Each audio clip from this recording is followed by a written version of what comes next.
Hello বন্ধুরা, সবাই কেমন আছেন? আশা করি সবাই ভালো আছেন। আলহামদুলিল্লাহ আমিও ভালো আছি।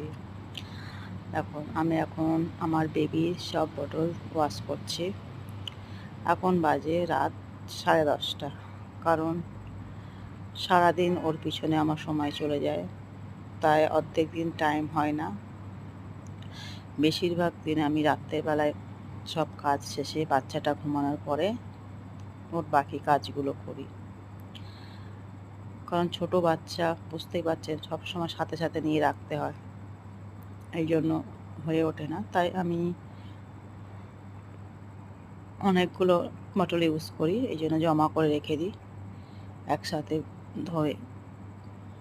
কারণ সবসময় তো সকালে আমার সময় হয় না, কারণ ও এখন দিনে দিনে বড় হচ্ছে, তাই সকাল 7টা থেকে উঠে যায়।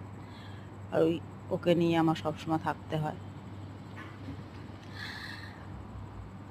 মানে কি বলবো, একটা সময় ভাবি যে পয়সার জন্য তো এসছি, কষ্ট তো করতে হবে। এটা ঠিক কথা, পয়সার জন্য এসছি, বাইরে কষ্ট করতে হবে। কিন্তু মাঝে মাঝে ভাবি যে এত কষ্ট হয়, তখন মাঝে মাঝে ভাবি যে না, বাড়ি ফেরত যায়, আর পয়সা লাগবে না। আবার মাঝে মাঝে ভাবি না, কিছু লোকে এমন অপমান করেছে, সেই অপমানের জবাব দেওয়ার জন্য আমার যতই কষ্ট হোক কাজ করতেই হবে।